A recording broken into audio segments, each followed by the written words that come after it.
Senhor, irmão. Você está aqui ainda? Você ainda está desejoso ouvir a porção da palavra do Senhor? Só quem está desejoso, abra no tema. Santo. Aleluia. Glória a Deus, aleluia. Glória a Deus. Carta de Paulo aos Romanos, capítulo de número 11. Leiamos 3 versos, irmãos, para uma compreensão melhor. Iremos ler o 33 até o 36. Enquanto você abre o texto, eu quero dizer da alegria de retornar a esta casa. Glória a Deus pela vida do vosso dirigente, pastor Nilson, Deus abençoe. Missionária Lohane, Deus abençoe também a senhora, a vossa casa, a vossa família, toda a igreja que está sob os seus cuidados. 5 anos de vitória. Isso é Glória a Deus. 5 anos de bênção e de vitória. Essa festa é de vocês. Verdade. Deus tem sustentado até aqui, e até aqui Ele tem cuidado toda a igreja. Esse é o nosso abraço. Falei para ele, só faltou a nossa camisa, né? Faltou a nossa camisa. Estou brincando. Achou o texto? Diga amém. Amém. Diz assim o texto, verso 33. Ó profundidade das riquezas, da sabedoria e do conhecimento de Deus. Quão insondáveis são seus juízos, quão inescrutáveis são seus caminhos. Pois quem conheceu a mente do Senhor, ou quem foi o seu conselheiro, ou quem lhe deu primeiro, para que seja lhe recompensado? Porque dele, e por ele, e para ele são todas as coisas. A ele seja a glória para sempre. Amém. Vamos ler o 36 todos juntos, numa só voz, bem bonito, bem forte, vamos lá? Porque dele, e por ele, e para ele são todas as coisas. A ele a glória para sempre. Amém. Jesus, Deus abençoe. Podeis assentar? A minha versão é só um pouquinho diferente, né? Mas se converge com o mesmo significado. Eu quero entregar uma porção da palavra do Senhor nesta noite, dentro da temática. Eu quero tematizá-la: quando a razão termina, a adoração começa. Quando a razão termina, a adoração começa. Glória a Deus. Após 11 capítulos dentro do livro de Romanos, Paulo explicando a doutrina da salvação. Paulo não termina com um debate. Paulo ele termina com uma adoração.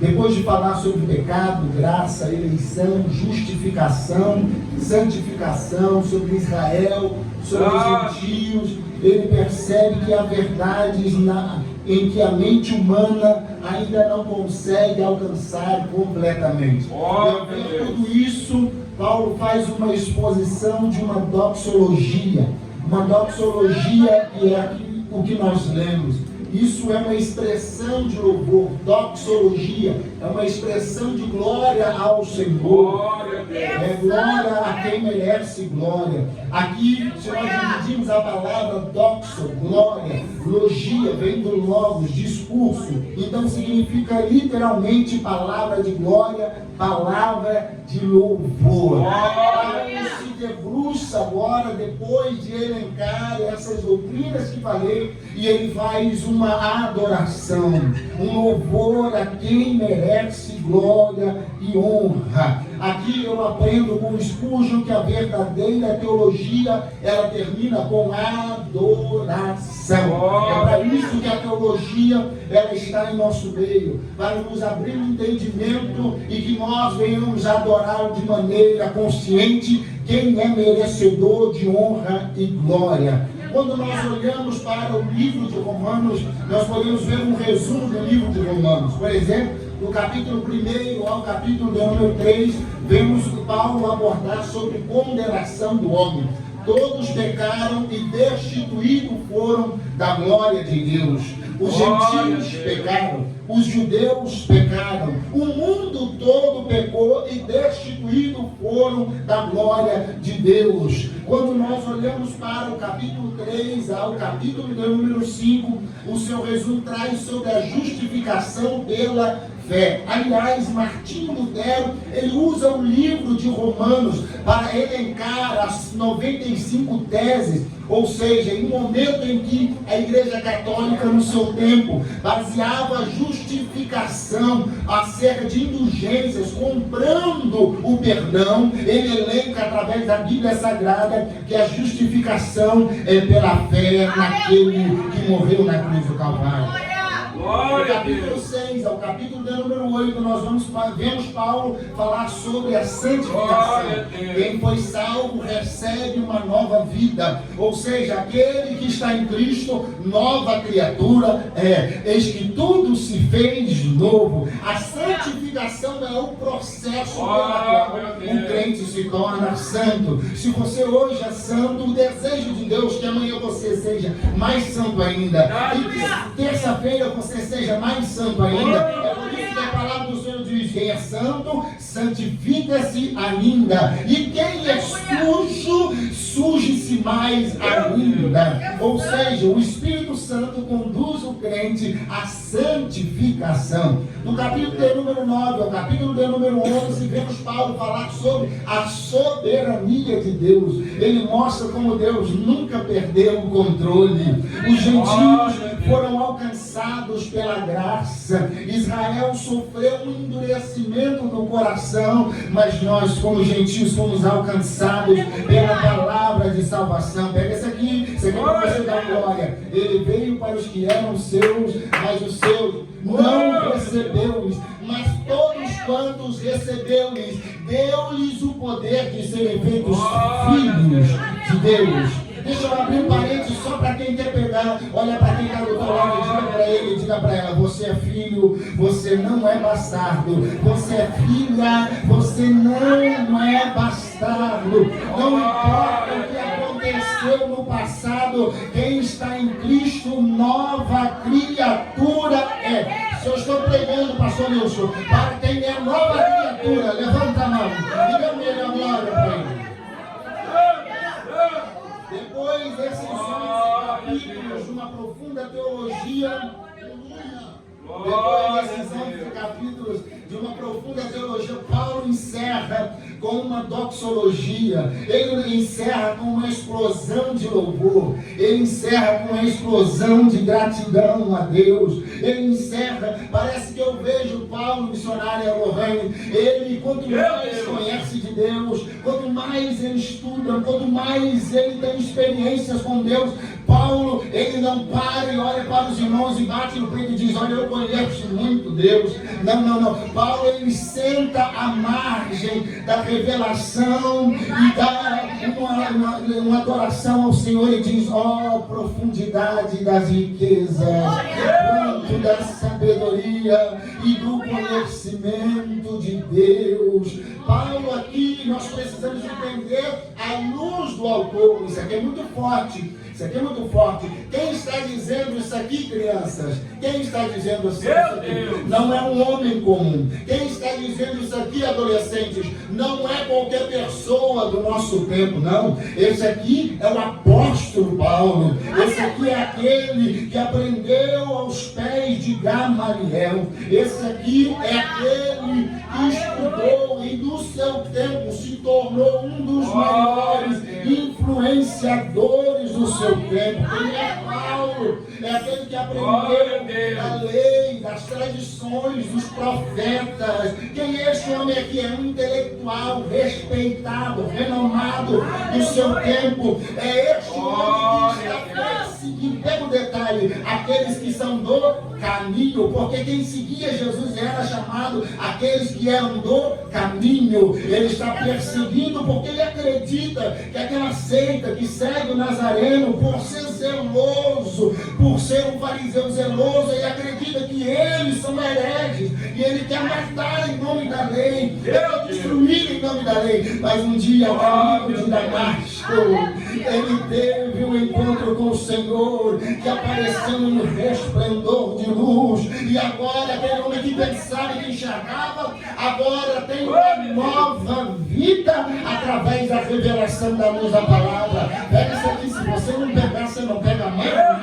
O Vitor vai ligar o carro lá, nós vamos embora agora, acabou a mensagem, é agora que acaba, viu, pastor Nilson? Ou seja, aquele que teve um verdadeiro encontro com Deus nunca mais é o mesmo. Não, eu não conheço. Agora eu estou pegando o celular da mãe. Eu não conheço alguém que teve um encontro com Deus, que canta no coro das irmãs, que canta no coro dos adolescentes, que canta no coro do ministério de louvor, e tem a mesma vida, fala as mesmas palavras na segunda-feira. Eu não conheço, mas quem teve um verdadeiro encontro com o Senhor, ele tem uma nova vida, ele tem uma transformação, ele se levanta como um novo homem. Então eu olho para o apóstolo Paulo, isso aqui é para você pegar, eu olho para o apóstolo Paulo, de perseguidor, ele se torna perseguido, de acusador, ele se torna o maior defensor da fé. Agarra a mão lá no alto para você pegar. De inimigo da cruz, ele se torna pregador da cruz. De religioso, ele se torna servo da graça. De inimigo, ele se torna aquele que defende a palavra de Deus. Agarra a mão para você pegar. Ele escreve 13 cartas, ele se torna um missionário, plantou igrejas,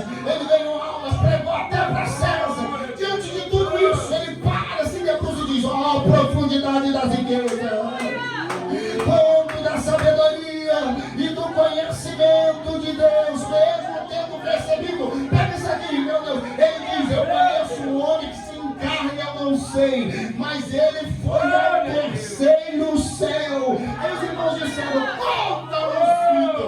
Ele disse: não é lícito contar. É isso que Deus tem para quem tem uma nova vida em Cristo. Dá o melhor glória para ele, porque a Deus a honra, a glória eternamente.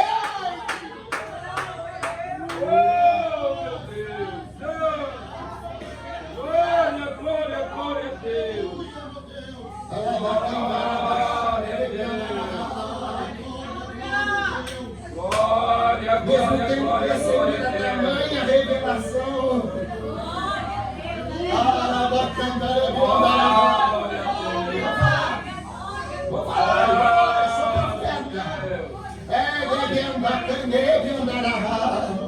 vou falar, eu sou profeta, eu não vim para brincar. Eu vou dizer, pastor, eu fico numa birra com as pessoas que fazem algo na casa de Deus. Ele coloca uma cortina, ele começa a se achar, ele faz um canto de melisma, ele acha que ele é melhor do que os anjos, ele faz o grupo crescer, ele se acha maior do que o pastor, ele se acha, porque ele falou 3 palavras, o povo deu glória, ele já se acha que é o melhor. Eu vou falar, Paulo olhando para tudo isso no seu tempo, ele diz: ó, profundidade da vida, quanto da sabedoria e do conhecimento da ciência de Deus. Quanto mais ele conhece a Deus, mais ele reconhece que Deus é insondável. Ele se joga no joelho. Pega, vou dizer. Tem pessoas no nosso daqui, não. Pessoas no nosso tempo. Eu vejo um dia desses, eu vi uns seres que tem capa preta, que está lá em Brasília, se achando, se debochando da Bíblia Sagrada. A pessoa, ela se torna, ela termina uma faculdade, então ela começa a se inchar, aí ela faz um MBA, depois ela faz um mestrado, doutorado, pós-doutorado, ela passa décadas estudando e começa a se achar, parece que ela pisa em ovos, ela não olha mais com o mesmo olho, ela olha por cima, e se ela tiver um carro de 200 mil, parece que ele está andando nas asas de um anjo por cima da terra. E se ele tiver um avião, então parece que ele não é normal, ele é um semideus, mas se esquece que todo passarão diante do juízo de Deus. Paulo aprendendo de tudo isso, quando nós olhamos o cenário, Deus não estudou, Deus não precisou fazer prova, Deus não passou por tese, Deus não sentou na cadeira para aprender com alguém, não. Ele não precisou receber diploma. É por isso que Paulo olha para Deus e diz: ó, profundidade das riquezas, quanto da sabedoria e da ciência de Deus.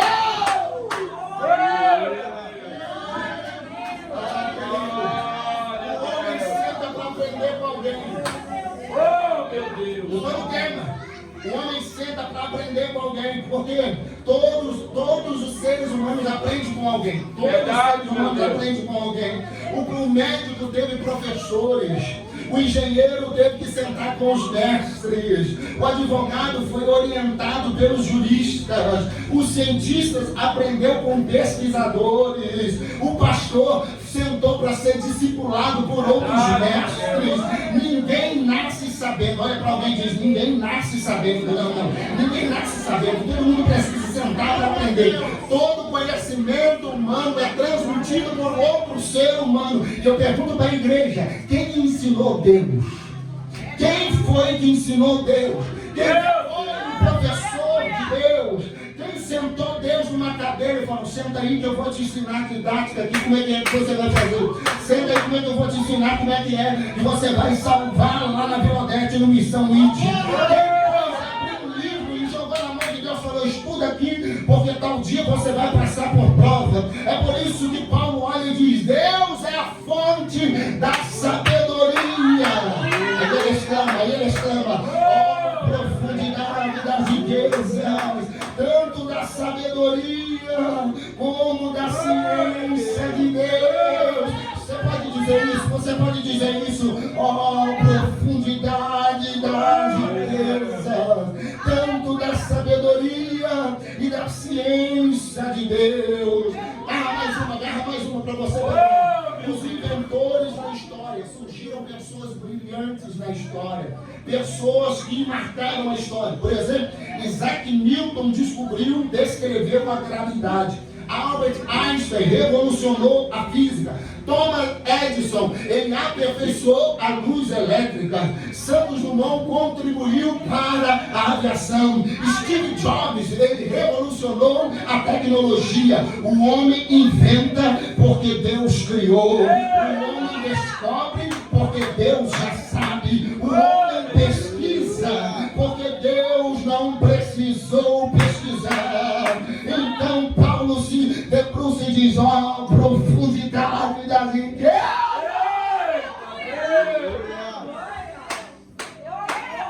Glória a Deus.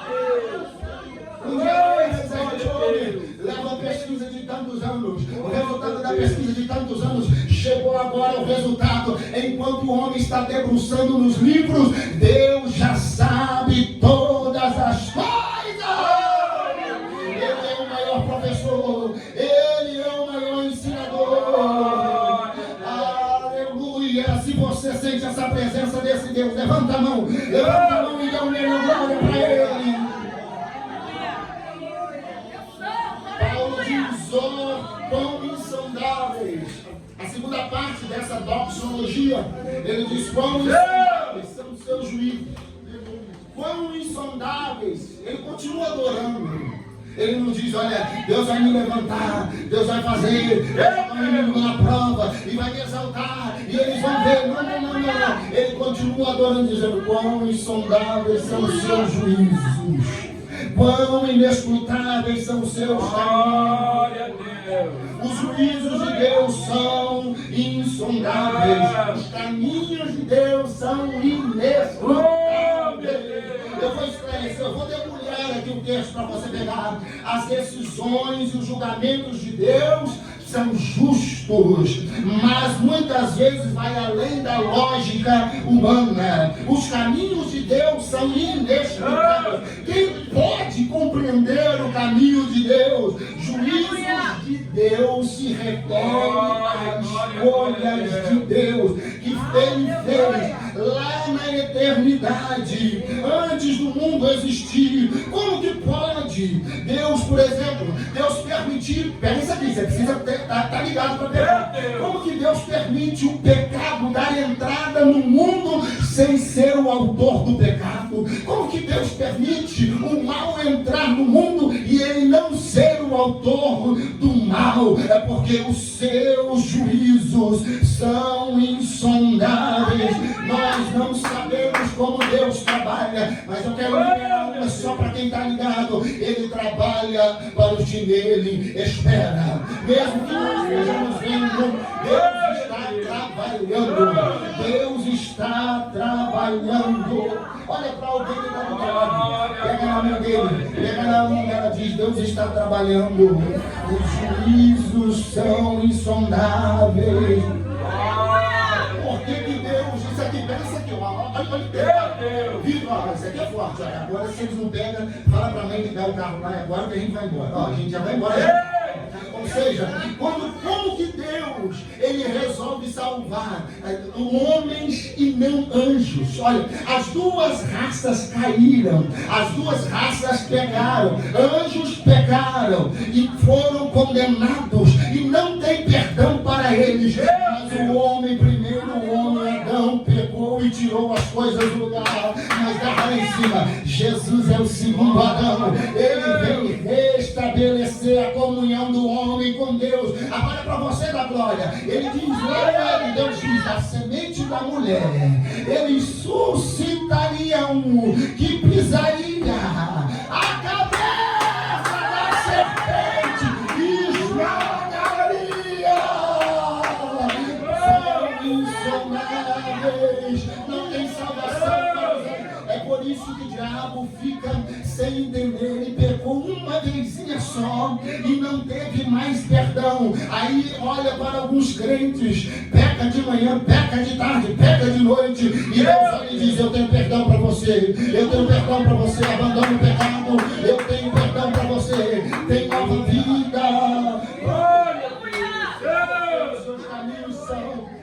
Os seus caminhos são inescrutáveis. Como que Deus escolhe? Pensa comigo, vem comigo, pensa, vem.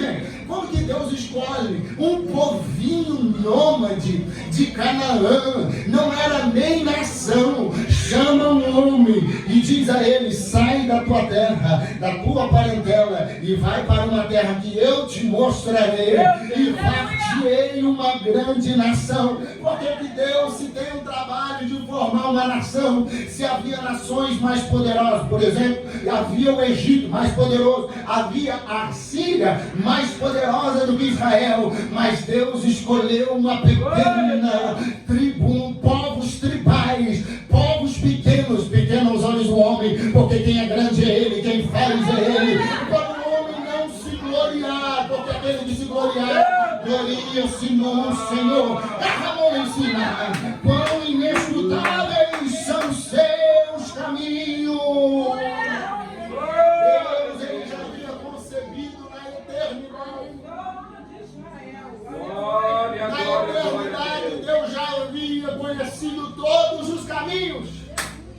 Na eternidade, Deus já sabia que o homem ia pecar, e mesmo assim, ele permite que o homem entre no Éden. Mesmo assim, ele não desistiu do homem. Quão inescrutáveis são os seus caminhos. Nós não conhecemos os caminhos de Deus, porque assim como desce a chuva e a neve dos céus para lá a tornam, mas para regar a terra e fazem produzir e brotar e dar semente ao semeador e pão ao que come, assim são os caminhos de Deus. Ninguém consegue compreender. As águas nascem na fonte, nas nascentes, correm nos rios, vão para o mar e tornam a virar chuva novamente para regar a terra. Tudo isso é o caminho de Deus. Ele trabalha para nós. Muitas vezes não estamos vendo, mas Deus está trabalhando. Deus está trabalhando. Deus está trabalhando.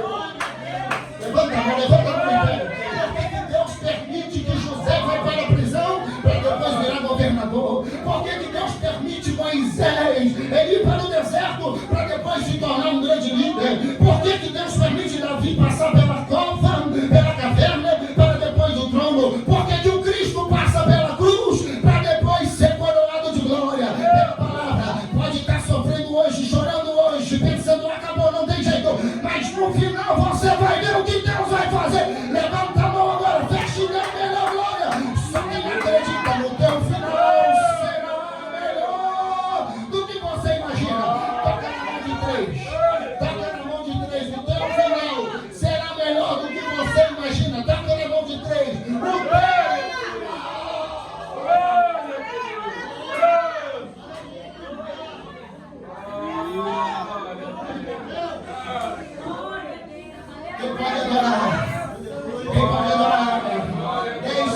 para Ele, vai. Quem pode adorar? As coisas secretas não pertencem a nós. Salmo 77, verso 19. O caminho de Deus está no mar. Deus já tem um caminho aberto pelas águas. Eu desci, minha esposa. Então vai lá, adora, porque Deus já tem um caminho aberto no meio das águas. Mas é só para quem adora, tá? É só para quem abre a boca e não é agora. Glória a Deus. Glória, glória, glória, glória a Deus. Glória a Deus. Vai de mude. Ele diz, nós enxergamos apenas o presente. Deus contempla passado, presente e futuro. É lindo, meu Deus. Simultaneamente. Se você já viu um tapete persa, se você virar o tapete persa do avesso, você vai ver apenas um emaranhado de fios, sem entender nada. Quem já viu sabe como é que é. Você não consegue contemplar a sua obra. Nós somos assim, nós vemos o avesso. Deus vê o que está na frente. Eu não sei você não está vendo, né? Eu acho que é só comigo. Vou dizer que eu tapete persa, vou dizer que aí você está vendo por detrás dele aquele emaranhado de fio, está entendendo nada. Aí Deus está dizendo, é que você está vendo o avesso. Eu já estou vendo lá na frente, irmão, já pegou. Eu já estou vendo lá na frente, eu creio, Deus. Eu creio. Talvez o que você esteja vivendo hoje é um capítulo emaranhado, mas creia, tem um novo capítulo chegando aí. Deus vai descortinar uma nova história, mas é só para quem dá a melhor glória para acordar a vida dele. Vai. Glória, glória, glória, glória a Deus. Terceira parte da doxologia. Paulo faz algumas perguntas baseadas no livro de Jó. Paulo faz algumas perguntas baseadas no livro de Jó. Quem foi o seu conselheiro? Quem lhe ensinou? Quem conheceu a mente de Deus? E a resposta é: ninguém. Ninguém jamais ensinou a Deus.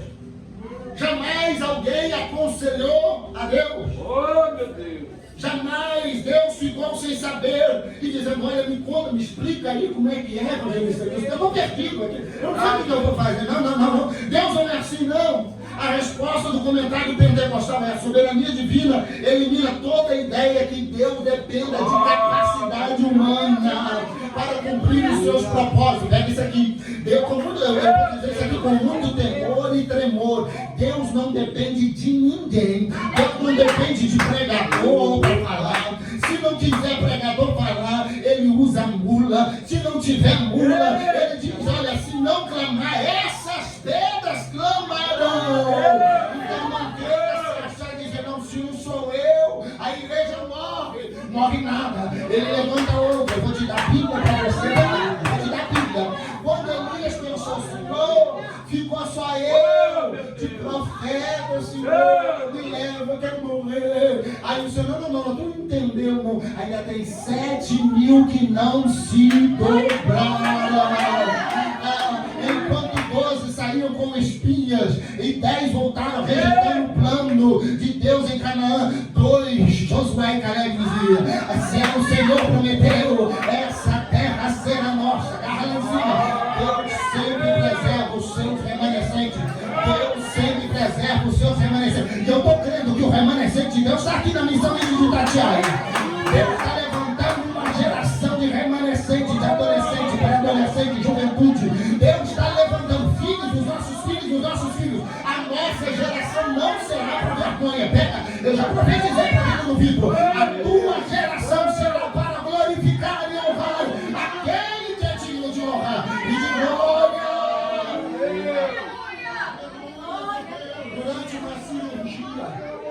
Durante uma cirurgia, o paciente ele fala, ele abre aqui, mexe na artéria tal. Não, agora pega o bisturi e tal. Não, fala para o anestesista vir. Não, agora é o instrumentista. Não, agora tem que tirar um pouco de sangue. Não, agora tem que. Não, vai devagar, porque aí não.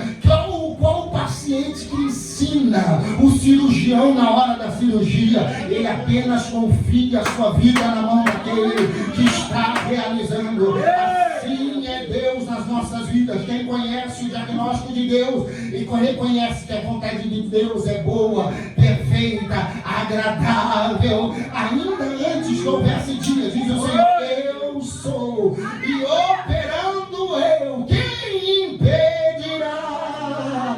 Quem esteve lá e deu conselho para Deus, quando Deus se reunia com a Trindade na mesa da criação, quem pois chegou a Deus e diz, olha, cria por aqui, olha, não é bom ter muito peixe aqui não, cria peixes assim, maiores, menores, ou com os dentes menores, maiores, cria aqui animais assim, menos ferozes, olha aqui, cria menos montes, porque aqui vai atrapalhar o mar. Não, quem se debruçou e deu conselho para Deus? Ninguém, porque Deus não precisa de conselho humano. Quando Jó está indagando a Deus, Deus olha para Jó e diz, onde estava tu quando eu criava? Onde estava tu? Nós às vezes queremos dizer a Deus o que Ele deve fazer, mas a verdade é que Deus, Ele sabe tudo e todas as coisas e faz conforme lhe apraz. É por isso que Paulo, ele encerra a doxologia com o verso 36, ele encerra dizendo, tudo existe para a glória de Deus. Agora que vai ficar muito ligado. Aí ele diz, tudo porque dele, para ele, por ele são todas as coisas. Tudo esse emaranhado de revelação, ele está culminando agora com a doxologia, na admiração da grandeza de Deus. Ele diz três verdades principais e causais aqui. Dele, a primeira causa é eficiente, tudo é dele. A segunda causa aqui é através dele, como suprema, ele também direciona, porque dele, para ele e por ele, porque dele, por ele, para ele, ou seja, no final de tudo, tudo termina com Deus. Se tudo começa em Deus, tudo termina em Deus. Pega isso aqui. Ele começa e ele termina dando glória, pois, a Deus. Olha o final do verso. A Ele seja glória. Para sempre. Dá glória a Deus. Glória a Deus. É reconhecer, é dar crédito quem merece, não a nós, já dizia o salmista. Pega isso aqui, fica ligado, ó. Não a nós, mas glória, pois, a Deus eternamente. Paulo termina como que ele inicia, ele, por ele, para ele são todas as coisas. Deus é a causa de todas as coisas. Pensa aqui, o mundo, tudo que existe, o cosmo, o mar, os céus, as estrelas, a diversidade da vida, as almas, os homens, os anjos, tudo é para ele, tudo é dele, por ele são todas as coisas. O começo de tudo é dele, o final de tudo é dele. Quer você aceite ou não, dele são todas as coisas. Tudo começou em Deus. Gênesis capítulo 1, verso 1. Bereshit bara Elohim. No princípio criou Deus os céus e a terra. Ou seja, antes de o mundo existir, onde a terra era sem forma e vazia, o Deus Criador se debruça com a Trindade e diz, façamos o homem a nossa imagem e semelhança. Porque Deus é a fonte, levanta a mão. Deus é o sustentador pela sua providência, pelo seu poder. Ele mantém tudo que existe. Se tudo é dele, continua com a mão levantada. Se tudo é para ele, se tudo é através dele, aí Paulo encerra dizendo, demos glória, pois, a ele eternamente.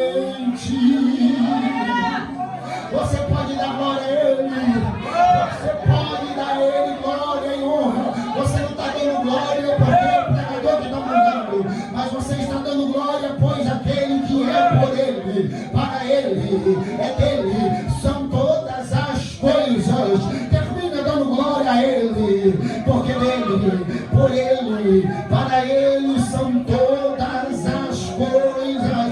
Deus é o sustentador de tudo. Ele sustenta a igreja, Ele livra a igreja, Ele limpa a igreja, Ele salva a igreja, Ele transforma a igreja. E Ele marcou o dia, eu não sei, mas Ele virá nos buscar e nós estaremos com Ele no céu de glória, dando, pois, glória a Ele. Glória a Ele, glória a Ele.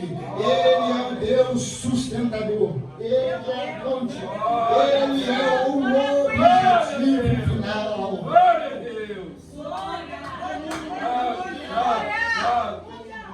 Apocalipse capítulo 1, verso 8. Eu sou o Alfa, o Ômega. Ele, o Alfa, o Ômega. A primeira letra do alfabeto grego e a última letra do alfabeto grego. Ou seja, Ele é o princípio de todas as coisas. Ele é o derradeiro, meu Deus. Deus está num plano que não pode ser contado com o nosso tempo, com cronos humano. Deus está acima do tempo. Ele está no tempo da eternidade. O homem nasce, cresce, reproduz e morre. Deus está acima de todas as coisas. Ele nos elegeu nele e nos predestinou nele, para que todos quantos perseverarem até o fim será salvo. Ele sabe como termina todas as coisas. Ele sabe o nosso último suspiro. Ele sabe o nosso último suspiro de vida. Não sabe como termina todas as coisas. Mas eu digo a você, você decide como você vai terminar. Você decide como vai terminar a sua vida. Se seguindo as coisas deste mundo ou guardando a palavra daquele que é dele, por ele. E para ele são todas as coisas. Seja as primícias, eu convido a igreja, dê glória a Ele. Os santos não disputam, mas os santos glorificam a Ele.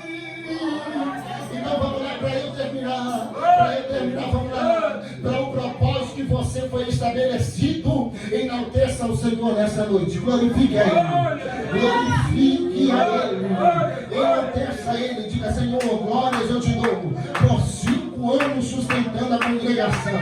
Glórias eu te dou, Senhor, pois até aqui o Senhor tem guardado. Glórias eu te dou, Senhor. O inimigo tentou, tinha um intervalo que a gente cantava, eu era pequeno, o inimigo pelejou, mas não conseguiu. Eu clamei por Jeová e foi Ele quem caiu. Glória a Ele, glória, pois eternamente a Ele. Quem começa com Deus, termina como Paulo, adorando no final dessa doxologia. Glória eternamente a Deus. Levanta a mão e enalteça o Senhor. Aleluia. Oh, digno de glória, digno de adoração. Glória a Deus. Então, para que eu existo, para glorificar Ele? As mãos glorificam a Ele. O meu corpo glorifica Ele. Os meus talentos glorificam a Ele. A minha família glorifica a Ele. O meu filho glorifica a Ele. Os filhos, quem tem filhos, a família, os parentes, diga: a minha casa, Senhor, tudo glorifica o teu nome. Meu Deus. Encerra nessa glória. Glória, pois, a Deus. É para isso que nós vamos morrer dele, por Ele e para Ele. É por isso que existe, é por isso que existe o ministério. Por Ele e para Ele. Glória eternamente a Ele. Eu quero encerrar fazendo um convite. Eu quero encerrar fazendo um convite. Eu quero encerrar fazendo um convite.